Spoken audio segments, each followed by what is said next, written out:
ক্ষমতাচ্যুত শেখ হাসিনা সরকারের নেওয়া ৭টি মেগা প্রকল্প এখন চলমান আছে। এসব প্রকল্পে প্রায় ২,৩০,০০০ কোটি টাকা খরচ হবে। এর মধ্যে একমাত্র রূপপুর পারমাণবিক বিদ্যুৎ কেন্দ্র নির্মাণ ছাড়া বাকি ৬টি প্রকল্পের কাজ ৯০% বেশি শেষ হয়েছে। তবে বিপুল পরিমাণ অর্থ ব্যয়ে এরকম প্রকল্প নেয়ার কি প্রয়োজনীয়তা ছিল এবং প্রকল্পগুলো যৌক্তিকভাবে নেওয়া হয়েছে কিনা এসব পর্যালোচনা করা হচ্ছে এখন। পরিকল্পনা মন্ত্রণালয় সূত্রে মেগা প্রকল্পগুলো পর্যালোচনা করার এই তথ্য জানা গেছে। প্রকল্পগুলোর ব্যয় পর্যালোচনার কাজটি করছে পরিকল্পনা মন্ত্রণালয়ের বাস্তবায়ন, পরিবীক্ষণ ও মূল্যায়ন বিভাগ IMED। অবশ্য অন্তর্বর্তী সরকার দেশের অর্থনীতির উপর যে শ্বেতপত্র প্রকাশ করবে সেখানেও মেগা প্রকল্পের উপর একটি পর্যালোচনা থাকবে। বিগত আওয়ামী লীগ সরকারের আমলে বেশ কিছু বড় প্রকল্প নেওয়া হয়, যেগুলো মেগা প্রজেক্ট হিসেবে পরিচিত। পায়রা বন্দর, মাতারবাড়ি তাপবিদ্যুৎ কেন্দ্র, রূপপুর পারমাণবিক বিদ্যুৎ কেন্দ্র, ঢাকায় মেট্রো রেল চালু, পদ্মা সেতু, ৪ লেন সড়ক এসব প্রকল্পের অন্তর্ভুক্ত। কিন্তু বেশ কিছু প্রকল্প রাজনৈতিক উদ্দেশ্যে নেওয়া হয়েছিল বলে আলোচনা আছে। আবার বেশি অর্থ ব্যয়ে প্রকল্প বাস্তবায়নের নামে লুটপাটের সুযোগ করে দেওয়া হয়েছে বলেও অভিযোগ রয়েছে। নতুন সরকার এখন এসব প্রকল্পের অর্থনৈতিক যৌক্তিকতা খুঁজছে। প্রাথমিকভাবে IMED এ ব্যাপারে কাজ শুরু করেছে। ২০১২ সালে রাজধানীর উত্তরা থেকে মতিঝিল পর্যন্ত মেট্রো রেল নির্মাণের প্রকল্প নেওয়া হয়। এখন চলছে কমলাপুর পর্যন্ত মেট্রো রেলের সম্প্রসারণের কাজ।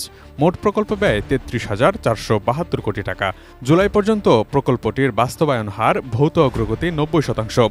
এই প্রকল্পে ১৯,৭১৮ কোটি টাকা ঋণ দিয়েছে জাপানের জাইকা। হিসাব বলছে শুধু টিকিট বিক্রির টাকায় এই ঋণ শোধ করতে সময় লাগবে ৪৫ বছর। প্রতিটি মেট্রো স্টেশনে থাকা বাণিজ্যিক স্পেস বিদ্যমান থাকলেও সেগুলো চালু করা হয়নি এখনো। তাই শপিং মল, ফুডকোর্টের জায়গাগুলো অব্যবহৃত থাকায় এখনো মেট্রো রেলের পুরোপুরি রাজস্ব আসছে না। দেশি পাকা টমেটো আর সিক্রেট রেসিপির কম্বিনেশনে তৈরি প্রাণ সসের বস। রাশিয়ার ঋণে রূপপুর পারমাণবিক বিদ্যুৎ কেন্দ্র নির্মাণে খরচ হচ্ছে ১,১৩,০০০ কোটি টাকা।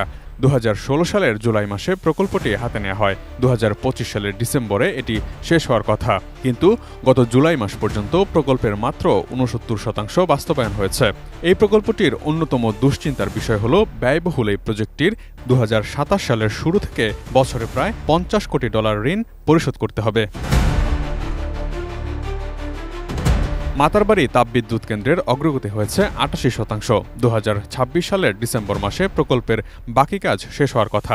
বিদ্যুৎ কেন্দ্রের মূল প্রকল্প ব্যয় ছিল ৩৫,৯৮৪ কোটি ৪৫ লক্ষ টাকা, কিন্তু প্রকল্পের ব্যয় বেড়ে এখন ৫১,৮৫৪ কোটি টাকা হয়েছে।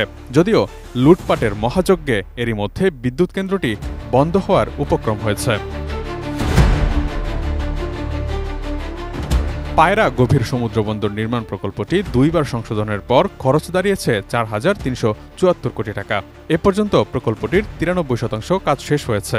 জানা গেছে, মোংলা বন্দর থাকা সত্ত্বেও ১০০ কিলোমিটারের মধ্যে পায়রা বন্দর নির্মাণের উদ্দেশ্য শুধুই রাজনৈতিক। নিয়মিত ড্রেজিং করা না হলে বন্দরটির কার্যক্রম চালানো কঠিন হয়ে পড়বে।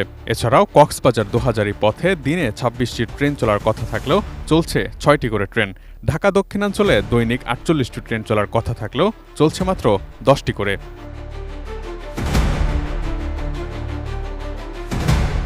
Imtiaz Alam, desk report, ATN news.